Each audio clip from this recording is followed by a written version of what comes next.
ठीक है फ्रेंड्स, अभी हम लोग वीडियो को स्टार्ट करते हैं। तो अपने चारों ओर नज़र दौड़ाने पे हमें विभिन्न प्रकार की वस्तु नज़र आती है। जी हाँ, हमें विभिन्न प्रकार की वस्तु नज़र आती है जिनका आकार, आकृति और बनावट अलग अलग होता है। इस विश्व में प्रत्येक वस्तु जिस सामग्री से बनी होती है उसे वैज्ञानिकों ने पदार्थ का नाम दिया है। यानी यहाँ पे बताया जा रहा है कि पूरी दुनिया में जिस तरह जो भी चीज़ बनी है, जो भी चीज़ बनी है, जिस सामग्री से बनी होती है, वैज्ञानिकों ने उसे क्या बोला है? पदार्थ बोला है, पदार्थ का नाम दिया है। जिस हवा में हम लोग सांस लेते हैं, जो भोजन हम लोग खाते हैं, पत्थर, बादल, तारे, पौधे एवं पशु, यहाँ तक कि पानी की एक बूंदे या रेत का एक कण, ये सभी एक तरह का पदार्थ है। ध्यान देने योग्य बात यह भी है कि ऊपर लिखी सभी वस्तुओं का द्रव्यमान होता है।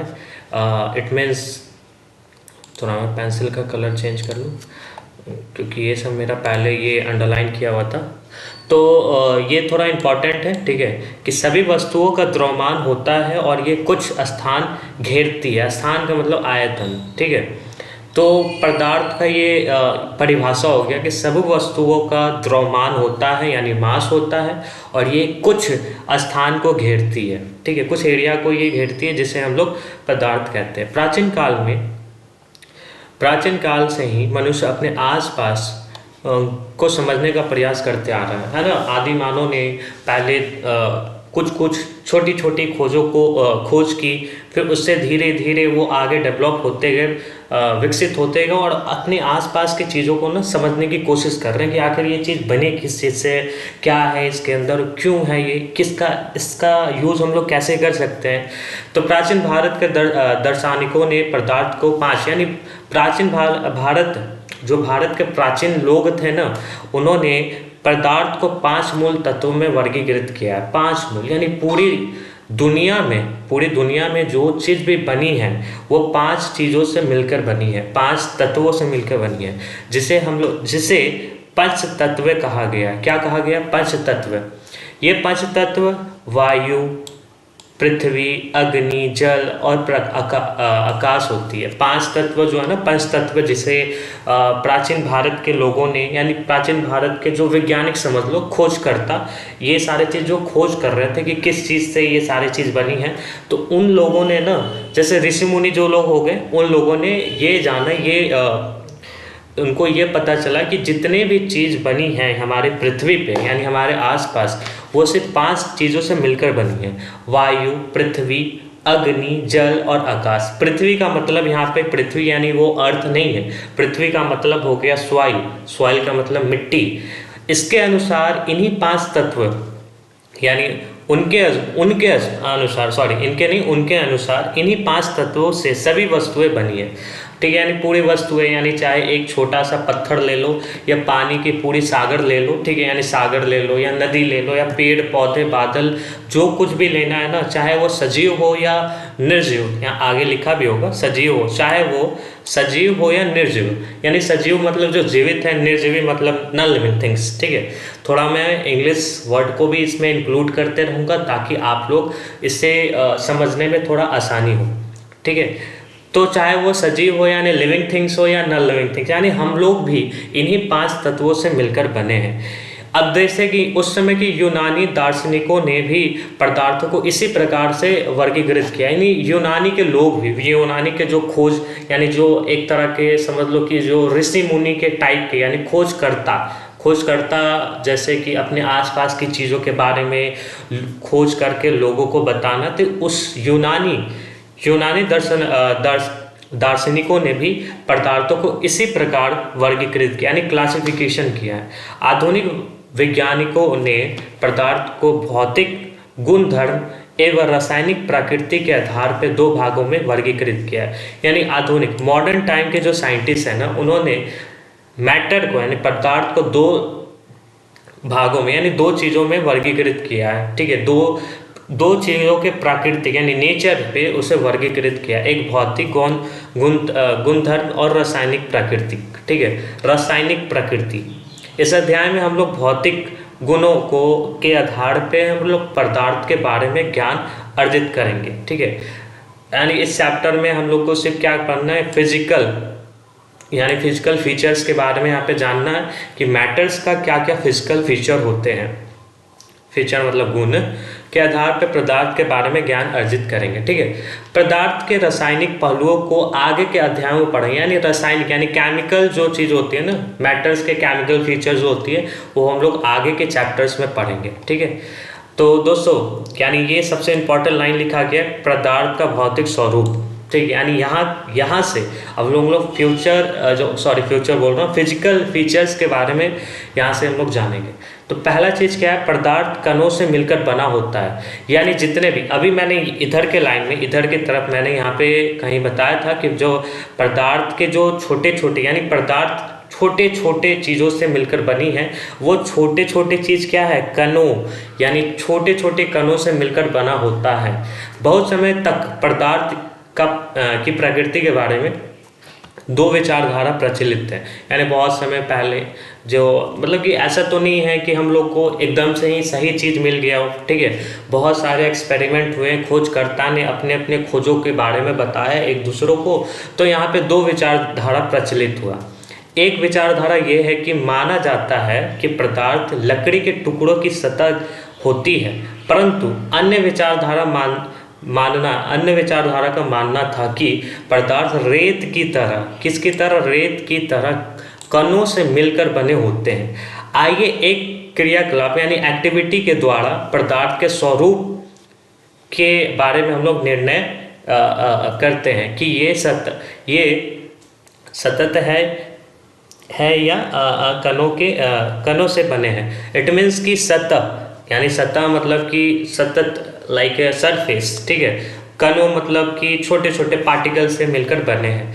तो यहाँ पे एक्टिविटी है, देखो बहुत सारे वीडियो में ऐसा होता है कि एक्टिविटी को स्किप कर दिया जाता है, लेकिन ये आज के लिए यानी आज के कंपटीशन के लिए बहुत इंपॉर्टेंट बनते जा रहा है, क्योंकि इतने सारे जितने भी यहाँ पे डेफिनेशन है, ये सारे चीज़ तो हम लोगों ने सारे वीडियो ने यानी यूट्यूब के सारे वीडियो ने कवर करते जा रहे हैं, लेकिन एक्टिविटी को स्किप कर रहे हैं।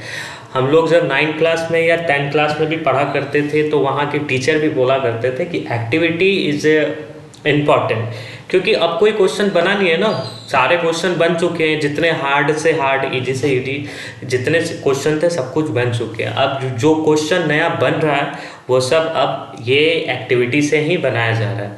तो मैं अपने इस वीडियो में एक्टिविटी को भी कंप्लीट करते जा रहा हूँ। ठीक है, तो देखते हैं क्रियाकलाप 1.1 यानी एक्टिविटी 1.1। एक 100 ml के बीकर ले लें। ठीक है, इस बीकर में जल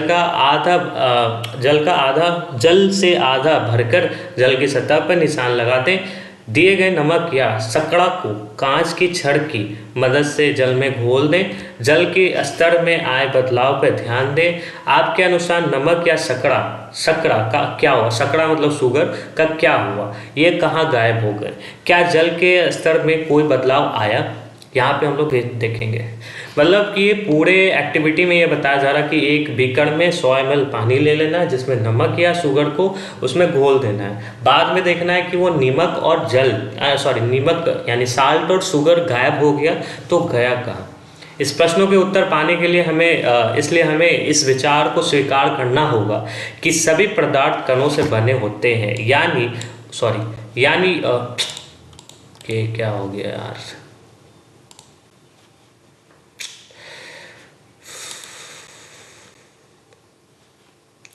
यानी अभी यहाँ पे दो विचारधारा था ना। एक विचारधारा ये मान रहा था कि लकड़ी के टुकड़ों से बने होते हैं, दूसरा विचारधारा ये था कि विचारधारा ये था कि जितने भी पदार्थ है ना रेत के कणों के जैसे मिलकर बने होते हैं, रेत की तरह कणों से मिलकर बने होते हैं। ये विचारधारा यहाँ पे हम लोग को स्वीकार करना पड़ेगा।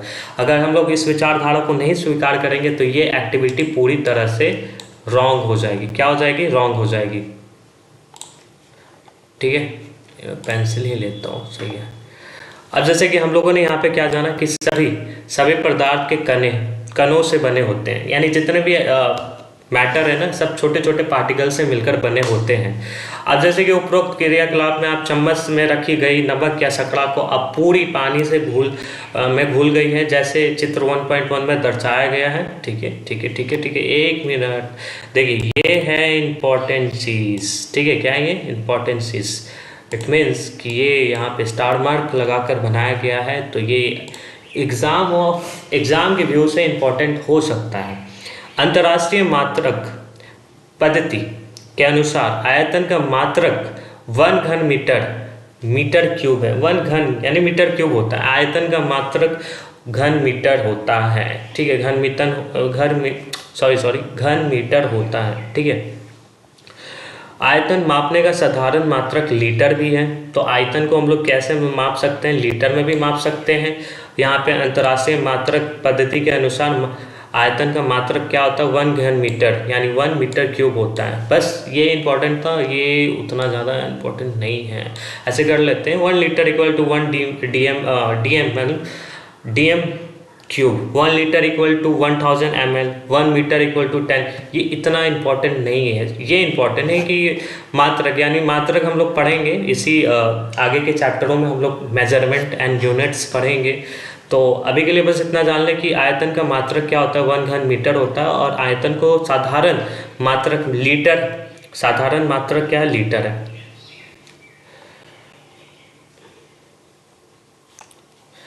अब दूसरा यहाँ पे क्या बताया गया है? ठीक है, पदार्थ के ये कण कितने छोटे होते हैं, कितने छोटे होते हैं। ठीक है, और ये ऊपर का एक्टिविटी है जो हम लोगों ने अभी एक्टिविटी को पढ़ा था। तो यहाँ पे जैसे कि हम लोग देख सकते हैं कि जब हम जल में नमक को घोलते हैं तो नमक कण जल के कणों के बीच में स्थिर स्थानों में समावेशित हो जाती है। यानी उसके जल के जो गैप्स है ना, स्पेस है, उसी में वो चीनी का या नमक का जो पार्टिकल होता है जाके उसी के अंदर मिल जाता है। मिलना का मतलब उसके अंदर चला जाता है। अब यहाँ पे बताया जा रहा है ना कि पदार्थ के ये कण कितने छोटे होते हैं, यानी होते होंगे मतलब कोई ना कोई तो साइज होगा ही ना, कि इस साइज से हम लोग मतलब इतने साइज होते हैं कणों के, तो वो साइज हम लोग जानेंगे। तो ये है एक एक्टिविटी है। मतलब मैं आपको इस वीडियो को अपलोड करने से पहले मैंने इस पीडीएफ को पूरी तरह से रीड कर लिया है। ज़्यादा नहीं रीड किया, 3-4 चैप्टर, और मुझे लगा कि वीडियो बनाने से पहले रीड करना ज़रूरी होगा, लेकिन अब लगता है कि इट इज़ ईजी। मुझे मतलब 9th क्लास के कुछ चैप्टर बहुत ईजी हैं, जैसे उन चैप्टरों में से पहला चैप्टर ये है मैटर यानी पदार्थ। तो ये सब बिना पढ़े भी मैं आपको बता सकता हूँ। जैसे कि यहाँ पे बताया जा रहा है इस एक्टिविटी में कि पोटेशियम परमैंगनेट के 2 या 3 क्रिस्टल को 10 यानी 100 ml पानी में घोल लें। ठीक है, इस घोल में लगभग 10 ml घोल को निकाल लें। यानी जैसे कि यहाँ पे देखो 100 ml लिया, 2 यहाँ पे क्रिस्टल को डाला, तो ये किस कलर में हो गया। इसमें से फिर 10 ml को निकाला, फिर दूसरे पानी में मिलाया, फिर इसमें से 10 ml को निकाला, दूसरे पानी में मिलाया, फिर इसमें से 10, यानी मैं इसको मिलाते जा रहा हूँ। लेकिन पानी जो ओरिजिनल फॉर्म में था, यानी जो ब्लू कलर के था पानी, जो मतलब यहाँ पे दिखाया गया, वो कलर अभी यहाँ तक नहीं आया। इट मीन्स कि इसका मतलब ये हुआ कि ये पोटेशियम परमैंगनेट के जो कण हैं बहुत ही छोटे हैं, तभी तो पानी इसमें से निकाला जा रहा है। पहले मैंने इसमें पोटेशियम परमैंगनेट को डाला, फिर इसमें से निकाला, फिर इसमें डाला, फिर इसमें से, ऐसे कर करके हम लोग को ना 2, 3, 4 यानी कम से कम यहाँ पे आप देख सकते हो कि पानी की कलर ना थोड़ी हल्की हल्की मतलब चेंज हो रही है, लेकिन अभी भी कलर है इसमें। तो इससे आपको क्या पता चलता है? यहाँ पे दिया है, नहीं दिया है, नीचे अनुमान लगाएं कि पदार्थ के कण कितने छोटे होते हैं कि पानी की कलर अभी भी वही है। ठीक है, प्रत्येक बार तनुकृत करने पर घोल का रंग हल्का होता जा रहा है, फिर भी पानी की रंगीन नजर आ रही है। ठीक है, यानी मिलाते जा रहे हैं हम लोग पानी के मतलब 10 ml पानी को निकाल कर दूसरे में मिलाते जा रहे हैं, अभी भी ये पानी हमें रंगीन ही दिखाई दे रहा है। यह प्रयोग दर्शाता है कि पोटेशियम परमैंगनेट बहुत थोड़े से क्रिस्टलों से पानी की बहुत अधिक मात्रा यानी 1000 लीटर भी रंगीन हो जाती है। यानी कितना छोटा इन लोगों का कण है कि 1000 लीटर पानी को भी रंगीन कर सकते हैं। इससे हम ये निष्कर्ष निकलता है कि पोटेशियम परमैंगनेट केवल एक क्रिस्टल में कई सूक्ष्म कण होंगे। यह कण छोटे छोटे कणों में विभाजित हो जाते हैं।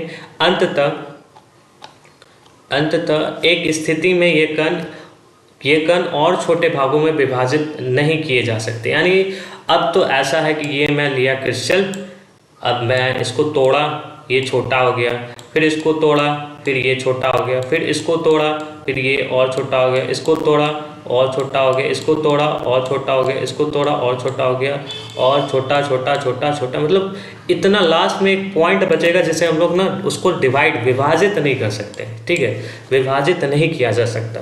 पोटासियम परमैंगनेट की जगह 2 ml डिटॉल से भी हम ये एक्टिविटी कर सकते हैं, क्रियाकलाप कर सकते हैं। लगातार तनुकृत होने पर भी उनकी महक हमें मिलती रहेगी, है ना। जब हम लोग घर में डिटॉल पानी, मतलब जिनका मतलब बॉडी स्किन कहीं रैशेज ये सब खुजली उजली हो जाती है, तो हम लोग पानी में डिटॉल को मिलाकर नहाते हैं ना, तो उसमें आप लोग देख सकते हो कि मतलब कि बाल्टी में वो पानी ख़त्म हो गया, लेकिन जैसे दूसरे पानी भी हम लोग उसमें डालेंगे ना, तो उसमें थोड़ी थोड़ी सी डिटॉल की खुशबू निकलते रहती है। ठीक है, कमेंट में बताओ किन किन को डिटॉल का जो स्मेल होता है अच्छा लगता है। मतलब एक होता है ना कि थोड़ा अच्छा लग रहा है, और एक एकदम गंदा सा लग रहा है। और ये भी कमेंट में बताना कि कौन कौन लोगों ने डिटॉल के पानी से नहाया बचपन में। पदार्थ के कण बहुत छोटे होते हैं, ये है रियल डिफिनेशन कि पदार्थ के कण बहुत छोटे होते हैं, इतने छोटे कि हम कल्पना भी नहीं कर सकते, यानी हम लोग इमेजिन भी नहीं कर सकते कि कितने छोटे होते हैं। ठीक है, यहाँ बुक के लैंग्वेज ने ये बताया, बुक में ये स्टेटमेंट दिया गया कि मैटर के जो पार्टिकल होते हैं ना, इतने छोटे होते हैं कि हम लोग इमेजिन भी नहीं कर सकते कितने छोटे होते हैं। अब दूसरा यहाँ पे उसका फीचर है, मतलब पहला फीचर तो ये है कि जो मैटर यानी पदार्थ है उनके कण बहुत छोटे होते हैं, और दूसरा यहाँ पे फीचर ये है कि पदार्थ के कणों में अभिलाषणिक गुण है।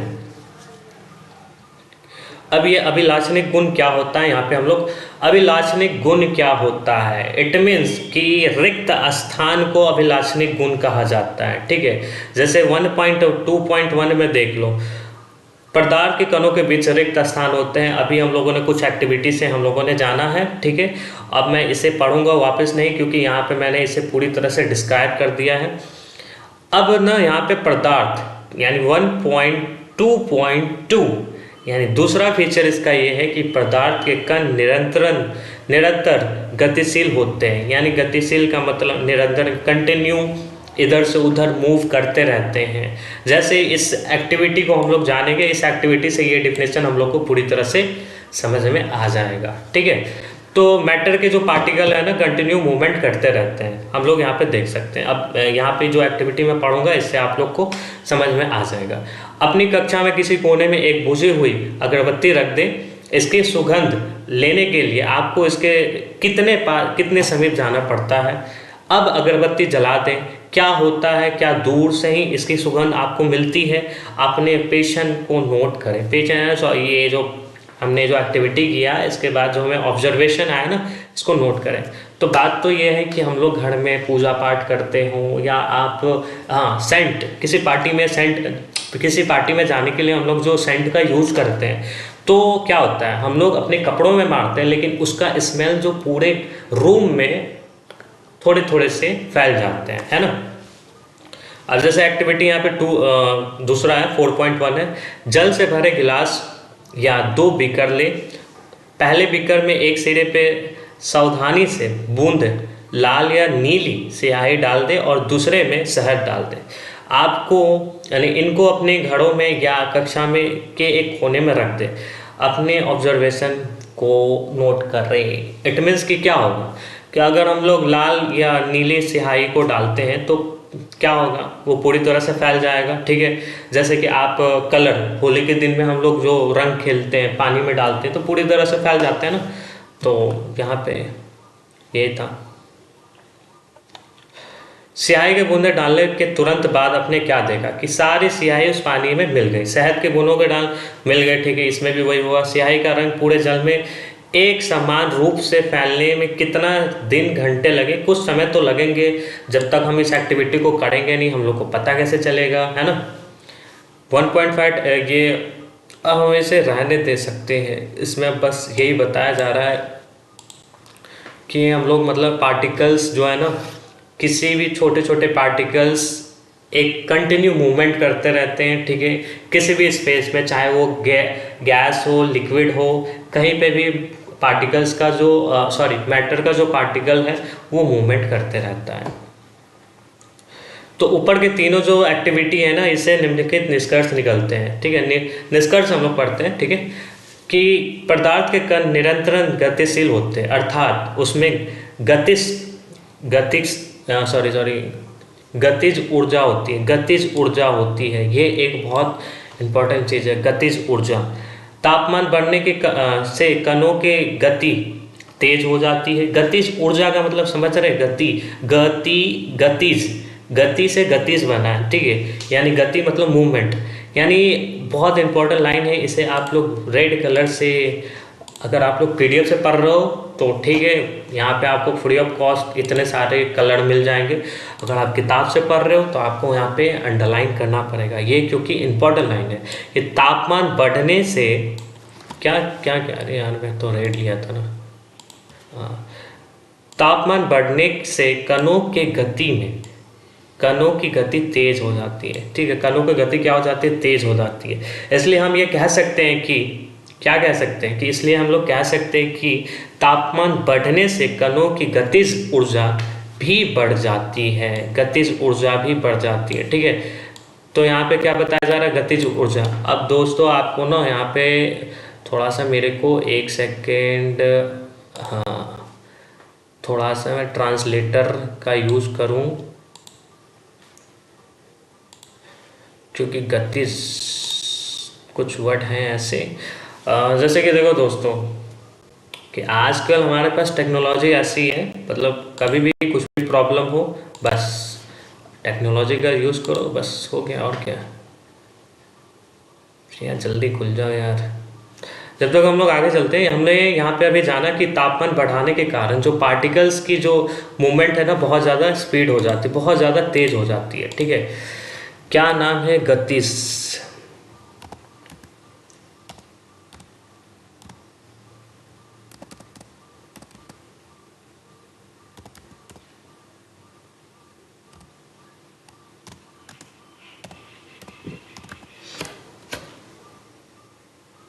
कैनेटिक एनर्जी, या गतिज ऊर्जा का मतलब क्या होता है, कैनेटिक एनर्जी। तो कैनेटिक एनर्जी इसमें बढ़ जाती है। ठीक है, अब तो भाई ये तो इम्पॉर्टेंट है, गतिज ऊर्जा का मतलब क्या हो गया, कैनेटिक एनर्जी। ठीक है, गतिज ऊर्जा का मतलब यहाँ पे क्या हो जाएगा, कैनेटिक एनर्जी। तो बहुत इंपॉर्टेंट लाइन है ये, आप इसे मतलब कॉपी में लिख भी सकते हो और मैं भी अपना याद भी कर सकता हूँ। सही है, तापमान बढ़ने के कारण, तापमान बढ़ने से कणों की गति तेज हो जाती है, यानी मूवमेंट बहुत फास्ट हो जाती है तापमान बढ़ने से। और मुझे ऐसा क्यों लग रहा है कि ये क्वेश्चन आया हुआ है प्रीवियस ईयर में, कि मैटर्स का जो पार्टिकल होते हैं उसका मूवमेंट कब बढ़ता है, तो कब बढ़ता है, जब हम लोग तापमान यानी टेम्परेचर को इंक्रीज करते हैं तो बहुत तेज़ी से यहाँ पे पार्टिकल्स मूवमेंट करना स्टार्ट कर देते हैं। और तापमान बढ़ने से कणों की गतिज ऊर्जा भी बढ़ जाती है। गतिज का मतलब हो गया कैनेटिक एनर्जी भी बढ़ जाती है। ठीक है, उपरोक्त तीनों क्रियाकलापों में हमें देखने की हमने देखा कि पदार्थ के कण अपने आप ही एक दूसरे के साथ अंत मिश्रित हो जाते हैं। मतलब हमने तीनों में देखा, एक में देखा पानी में इंक मिलाते हुए, दूसरे में पोटेशियम पर मैग्नेट के क्रिस्टल, तीसरे में पानी के साथ दूध मिलाते हुए। तो इन तीनों में क्या देखा कि हम लोग ने इन तीनों में हमने देखा कि ये दोनों आपस में ही मिश्रित यानी मिक्स हो जा रहे हैं। ऐसे कणों के रिक्त स्थानों में समावेश के कारण होते हैं। समावेश, तो try to change the word in English, select in Hindi, समावेश। समावेश, तो समावेश यानी inclusion. Okay man, this is inclusion, समावेश, इंक्लूजन। तो हमें यहाँ पे कहा गया समावेश, हाँ, समावेश के कारण होता है। ठीक है, तो यहाँ पे हम लोग ने ये जाना पूरी, यहाँ से कहाँ से, ऊपर से लेकर नीचे तक बस यही बताने की कोशिश की जा रही है कि कणों के रिक्त स्थानों में समावेश के कारण यानी पार्टिकल्स के अंदर जो कण होते हैं ना, उनमें रिक्त स्थान होते हैं। ठीक है, रिक्त स्थान होते हैं तो हम लोग दूसरे उसमें कण आकर मिल सकते हैं। जैसे पानी के अंदर साल्ट के जो कण हो गए, उनके स्पेस यानी कणों के बीच में जो स्पेस है ना, उसमें वो जाकर मिल जाते हैं, जिससे नमक पूरी तरह से गायब हो जाती है। ठीक है, दिस इज मैजिक कि गायब हो गई यहाँ से। ओके, तो अगले यहाँ से हम लोग चलते हैं। हाँ, अब ये तीसरा फीचर है, मतलब दो फीचर तो हम लोगों ने जान लिया। पहला फीचर ये जाना कि पार्टिकल्स छोटे छोटे मैटर्स छोटे छोटे पार्टिकल्स यानी छोटे छोटे कणों से मिलकर बने होते हैं, और मैटर्स के अंदर पदार्थ के अंदर कणों के बीच रिक्त स्थान होती है। और तीसरा फीचर ये है कि पदार्थ के कण एक दूसरे को आकर्षित करते हैं यानी अट्रैक्ट करते हैं। ठीक है, ये तो हम लोग मतलब ये तो आपको दिमाग में फिक्स हो जाएगा। एक कण है गर्ल, दूसरा कण है बॉय, एक दूसरे को अट्रैक्ट कर रहे हैं। ठीक है, तो दोस्तों यहाँ पे मैं ऐसे ही मतलब कि कुछ हंसी मजाक करके आपको समझाने की कोशिश कर रहा हूँ, डोंट टेक द सीरियस। ठीक है, पदार्थ के कण एक दूसरे को आकर्षित करते हैं। ठीक है, एक दूसरे को आकर्षित करते हैं, ये तीसरा फीचर हो गया कि एक दूसरे को आकर्षित करते हैं। जैसे कि बीपीएससी में अगर ऐसा पूछ दिया जाए, तीन इसके फीचर डाल दिए जाएंगे मैटर के, और चौथा में कुछ गलत वाला फीचर, तो आपको इन तीनों को ABC मतलब 1 2 3 सही है ऐसे टिक आउट करना है। ठीक है, कि इस खेल के अब यहाँ पे हम लोग ये एक्टिविटी को पढ़ते हैं। क्या एक्टिविटी देख लो। एक्टिविटी एक खेल को, एक्टिविटी से क्या है ना कि हम लोग को डिफिनेशन थोड़े मतलब अच्छे तरीके से समझ में आ रहे हैं। इस खेल को एक मैदान में खेलें। आगे बताए गए ढंग के 4 समूह बनाकर मानव श्रृंखलाएं बनाएं। पहला समूह मिसमी नर्तकों की तरह एक दूसरे के पीछे कसकर पकड़ लें। ओके भैया। दूसरे समूह एक दूसरे का हाथ पकड़कर मानव श्रृंखला बना लें। तीसरा समूह केवल उंगली से सिरे तक छूकर श्रृंखला बना लें। चौथा, उपरोक्त वर्णित तीनों मानव श्रृंखलाओं को तोड़कर छोटे समूह में बांटने का प्रयास करें। किस समूह को तोड़ना आसान था और क्यों? भैया ये मतलब कि जो आपस में बहुत ढीले पकड़े हैं तो उनको तोड़ना तो बहुत आसान है, लेकिन इन बहनों को तो तोड़ना बहुत मुश्किल है ना। तो कहने का मतलब ये है यहाँ पे कि एक पार्टिकल दूसरे पार्टिकल से जितना ज़्यादा क्लोज होगा ना, उतना ज़्यादा हम लोगों को इस पार्टिकल को अलग करने में फोर्स लगाना पड़ेगा। लेकिन एक पार्टिकल दूसरे पार्टिकल से जितना ज़्यादा दूर होगा, उसको उतना आसानी से हम लोग अलग कर सकते हैं। बस ये एक्टिविटी में हम लोग को यही बताने की कोशिश की जा रही है। दूसरी एक्टिविटी ये है, एक लोहे की किल, एक चौक का एक टुकड़ा और एक रबर बैंड ले। इन पर हथौड़े मारकर काट कर या खींच कर उसे भंगुर मतलब छोटे छोटे पार्टिकल में करने का प्रयास करें। इन तीनों में से केवल किसके कण अधिक बल से एक दूसरे से जुड़े हैं? भैया यहाँ पे देख लो, लोहे की कील, तो लोहे की कील तो ये तो बहुत क्लोजली आपस में जुड़े हुए हैं। ठीक है, मैं इस पर कितना भी हथौड़ा मार लो ये टूटने वाला है, टूटेगा, लेकिन बहुत बार हथौड़ा मारने पे, यानी बहुत बार हथौड़ा इस कील पे मैं मारूंगा तभी ये टूटेगा। पहले थोड़ी ये लंबा होते जाएगा और एक लंबा होते होते फिर ये इसकी ख़त्म हो जाएगी कैपेसिटी, फिर टूट जाएगी। चौक एक बार में मैं छोटे छोटे में तोड़ दूंगा। रबर तो टूटेगा नहीं, लेकिन ये छोटे छोटे पार्ट में कट के अलग हो जाएगा। यानी सबसे ज़्यादा जो बल लग रही है मेरे को इस लोहे की कील को अलग करने में लग रही है ना। एक्टिविटी 1.8 में देखते हैं कि एक थाली में जल लेकर उसे उंगली से काटने का प्रयास करें। वाह भैया, कि पानी को काटो। एक थाली में पानी ले लिया, इसको अपने उंगली से काटो। क्या कट सकती है? क्या जल की सतह कटेगी? हाँ भैया कट जाएगी। लो ऐसे क्वेश्चन पूछ रहे हैं, कटेगी? नहीं कटेगी। जल की सतह न कटने का क्या कारण है? कारण ये है कि उनके जो पार्टिकल है ना पहले से इतने अलग हैं कि वो हाथ में नहीं आएंगे। जैसे कि यहाँ पे देख लो, उपरोक्त तीनों क्रियाकलाप समझाते हैं कि पदार्थ के कण के बीच एक बल कार्य करता है। कहने का मतलब ये है कि जितने भी पार्टिकल हैं ना मैटर के यानी पदार्थ के कणों के बीच एक बल कार्य करता है। यह बल कणों को एक साथ रखता है। इस आकर्षण बल का समर्थक प्रत्येक पदार्थ में अलग अलग होता है। समर्थक प्रत्येक पदार्थ में अलग अलग होता है। यानी कण एक दूसरे से आपस में चिपके हुए रहते हैं एक बल के कारण।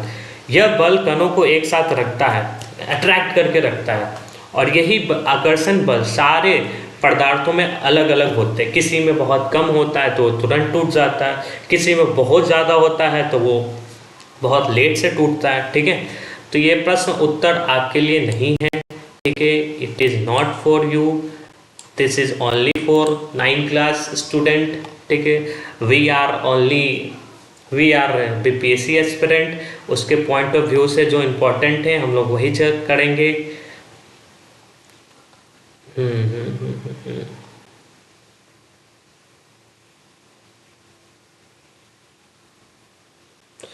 अरे यार, मुझे लगता है कि मैंने गलती कर दिया, उधर से इधर आ गया। सॉरी दोस्तों, मतलब वो उतना इम्पोर्टेंट भी नहीं था। यहाँ से चलते हैं। तो यहाँ पे हम लोग अगला फीचर ये जानेंगे कि पदार्थ की अवस्थाएं, यानी अवस्थाएं मतलब स्टेज, कितने कितने उनकी स्टेज होती है। सॉलिड, लिक्विड, गैस बचपन से पढ़ते आ रहे हैं, अब इसे हम लोग हिंदी में पढ़ेंगे। ठीक है, अपने आसपास के पदार्थों को ध्यान से देखें, ये कितने प्रकार के हैं, मतलब जितने भी आपके आसपास चीज़ हम लोग को दिखाई दे रही है ये कितने प्रकार के हैं, इसको पहले आप जानें। हम पाते हैं कि पदार्थ अपने 3 रूप में होते हैं, यानी 3 ही रूप में ना। जितने भी चीज़ हमारे रूम में देखो, जितने भी चीज़ है ये सब सॉलिड में, सारे चीज़ सॉलिड में। ओके, और जैसे हम लोग घर के बाहर देखेंगे तो लिक्विड में भी चीज़ दिखाई देगी। सॉरी, इस रूम में सॉलिड भी है और गैस भी है, तभी तो हम लोग सांस ले रहे हैं ना। अगर गैस नहीं होता तो हम लोग सांस कैसे लेते हैं ना। तो जैसे ही हम लोग अपने छत पे जाते हैं तो हमें गैस भी मिलता है, सॉलिड भी मिलता है और लिक्विड भी मिलता है। इट मीन्स ठोस भी मिलते हैं, द्रव भी मिलते हैं और गैस भी मिलता है। ठीक है, पहले ना इसको इरेज करो।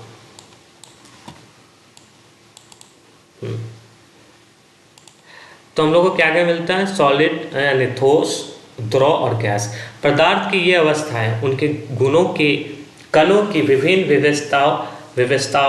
विशेषताओं के कारण होती है। ठीक है, यानी पदार्थ यानी मैटर की ये अवस्थाएं कणों के विभिन्न विशेषताओं के कारण होती है। हम जब पदार्थ के 3 अवस्थाओं के गुणों का विस्तार से अध्ययन करेंगे। अब हम यानी अब now we are starting the read this topic, ठोस अवस्था। ठीक है, तो देख लेते हैं एक्टिविटी। निम्नलिखित वस्तुओं को एकत्रित करें। पेन, किताब, सुई, लकड़ी, ये क्या है ना, लकड़ी और छड़। मुझे कभी कभी डाउट होता है, लकड़ी को मैं लड़की पढ़ देता हूँ, बचपन की आदत है। क्योंकि 9th और मेरा जो स्कूलिंग हुआ ना दोस्तों, 9th 10th एंड यानी 6 to 10 तक मैं इंग्लिश मीडियम में पढ़ा हूँ और देन उसके बाद मैं हिंदी मीडियम में आ गया हूँ। तो ये सब थोड़े मुझे हिंदी अटपटे से लगते हैं, लेकिन वीडियो बनाते बनाते ये सब मेरे को क्लियर हो जाएगा। दोस्तों, ये वीडियो सिर्फ आपके लिए नहीं है, ये वीडियो मेरे लिए भी है। मेरा भी रिवीजन होगा, आपका भी रिवीजन होगा, दोनों भाई बहन बीपीएससी निकालेंगे। 71 तो दे रहा हूँ, लेकिन अभी उतनी तैयारी नहीं है। अगली बार यानी 72 मैं फुल कॉन्फिडेंस सारे सिलेबस कंप्लीट करने के बाद मैं 72 को पक्का यानी हम सब मिलकर फोड़ देंगे। चलिए यहाँ पे आते हैं। इन वस्तुओं के चारों ओर पेंसिल घुमाकर इनके आकार को एकत्र रेखाकृत यानी उनके आकार को बनाएं। क्या इन सभी का निशान आकार, स्पर्श, सीमाएं तथा स्थिर आयतन है, यानी सभी को अलग अलग होगा ना। पेंसिल के इतना लंबा होगा, रबर का ऐसे चौड़ा होगा, क्वाइन का ऐसे गोल हो जाएगा। ठीक है, इन पर हथौड़ा मारने, घिसने या गिराने से क्या होता है, क्या होगा, कोई चीज़ें टूट जाएगी, कोई चीज़ें नहीं टूटेगी, कोई चीज़ें खींच नहीं पाएगी। ठीक है, यही सब होगा। क्या इनका एक दूसरे से विसरण संभव है, दोनों एक साथ कैसे मिल सकते हैं, जब तक छोटे छोटे पार्ट नहीं कर देंगे कैसे मिलेंगे। बल लगाकर इनकी स्पिंडित करने का प्रयास करें। क्या इनका स्पिंडल हो सकता है, नहीं होगा भैया, टूट जाएंगे लेकिन होंगे नहीं। ठीक है, उपरोक्त सभी, एक मिनट, स्पिंडित क्या होता है थोड़ा देख लें। स्पिंडित इंग्लिश हिंदी सन पी डिट सन पी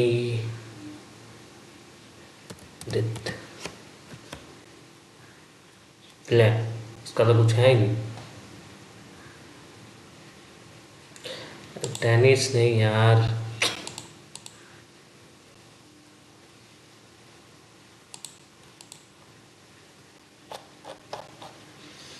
छे छे छे छे छे छे छे छे। ले, फिर से लिखते हैं।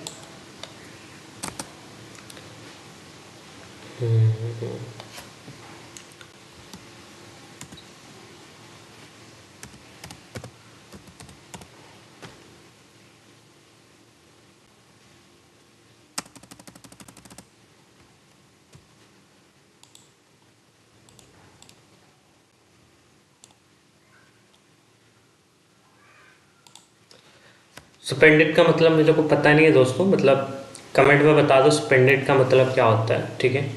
उपरोक्त ये वैसे भी कोई काम का है नहीं, ठीक है, मैं तो ऐसे ही पढ़ा रहा हूँ कि कुछ कुछ यहाँ पे इंपॉर्टेंट मिल जाए हम लोग को, और इसमें क्या मुझे इंपॉर्टेंट मिलेगा, कुछ नहीं है। उपरोक्त सभी उदाहरण ठोस के हैं। हम देख सकते हैं कि इन सभी का एक निश्चित आकार, स्पर्श सीमाएं तथा स्थिर आयतन यानी निगन्य स्पेंडिता होती है, ठीक है। यानी इसकी ना यहाँ पे बताया जा रहा है कि जो ठोस है ना, उसका एक निश्चित आकार है, सीमाएं हैं और स्थिर आयतन है, यानी इन सभी का ना ये सारी चीज़ है। बाध्य बल लगाने पर भी ठोस अपने आकार को बनाए रखते हैं, ठीक है। बल लगाने पर ठोस टूट सकते हैं लेकिन इनका आकार नहीं बदलता, इसलिए ये दृढ़ होते हैं, ठीक है। यानी इसमें ना ये जितने भी हमने यहाँ पे जितने भी बताए थे ये सब में बल लगाने के कारण ये टूट सकते हैं लेकिन ये अपना आकार को नहीं बदल सकते हैं।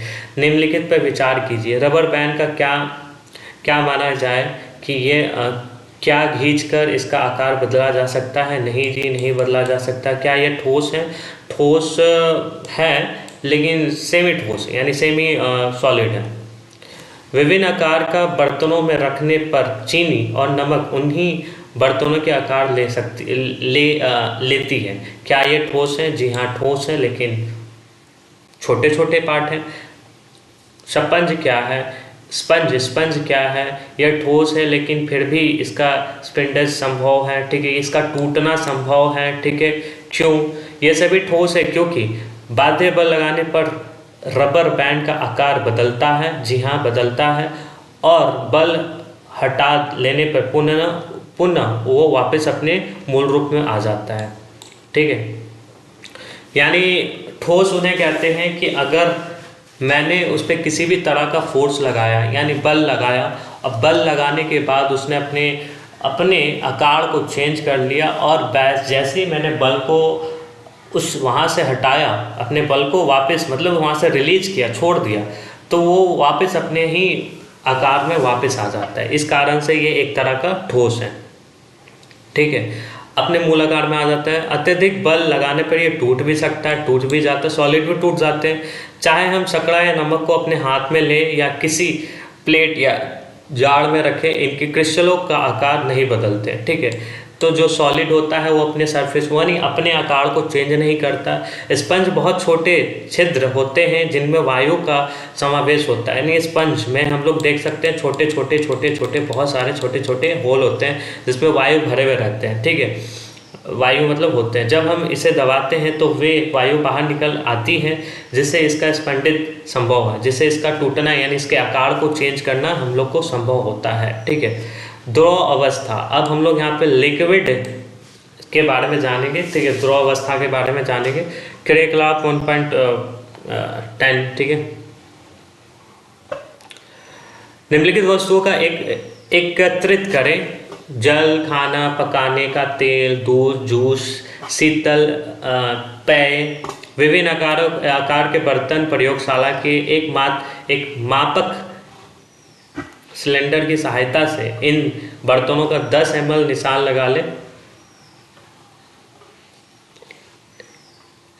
इन द्रव को फर्श पे डाल देने पे क्या होगा? क्या किसी एक द्रव का 50 ml मापक विभिन्न बर्तनों के क्रमशः अलग अलग करके डालें? क्या प्रत्येक बार आयतन एक समान रहता है? क्या द्रव का आकार एक समान रहता है? द्रव को एक बर्तन से दूसरे बर्तन में उझलने पे क्या वो आसानी से बहता है? इन सब क्वेश्चनों का आंसर अब हमें यहाँ पे मिलेगा।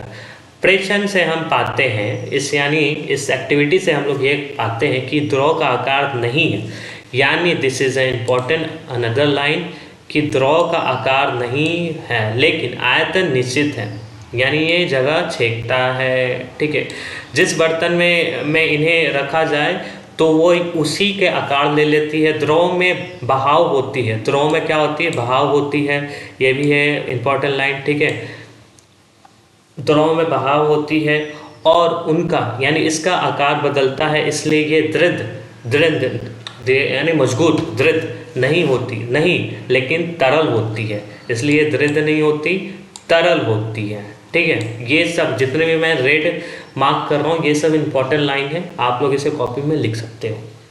क्रियाकलाप 1.4 एंड 1.5 में संदर्भ हमने देखा कि ठोस और द्रव का विसरण द्रव में संभव है, यानी मिलना विसरण द्रव में संभव है। वातावरण में की गैस विसरित होकर जल में घुल जाती है। यह गैसों की विशेषत ऑक्सीजन और कार्बन डाइऑक्साइड, यानी गैस में ये ऑक्सीजन और कार्बन डाइऑक्साइड है जो पानी में मिल जाते हैं। जलीय जीव जंतुओं तथा पौधों के लिए अनिवार्य होती है, यानी ये अगर ऑक्सीजन और कार्बन डाइऑक्साइड पानी में ना मिले तो ये जलीय जीव उसके बिना रह ही नहीं सकते हैं। सभी जीवधारी अपने जीवन निर्वाह के लिए श्वास लेते हैं। ठीक है, हाँ भैया, श्वास तो लेते हैं। जलीय जंतु जल में घुली ऑक्सीजन के कारण श्वास लेते हैं, ये भी सही है, यानी जो जलीय जीव है जंतु होते हैं ना, ऑक्सीजन जल में मिली होती है जिसके कारण वो श्वास लेते हैं। इसी तरह से हम इस निष्कर्ष पे पहुँचते हैं कि इस निष्कर्ष पे पहुँचते हैं कि द्रव में ठोस, द्रव और गैस तीनों का विसरण संभव है। ठीक है, यानी ये तीनों विसरण हो सकते हैं। ठीक है, तो विसरण का मतलब क्या होता है एक बार देख लेते हैं। विसरण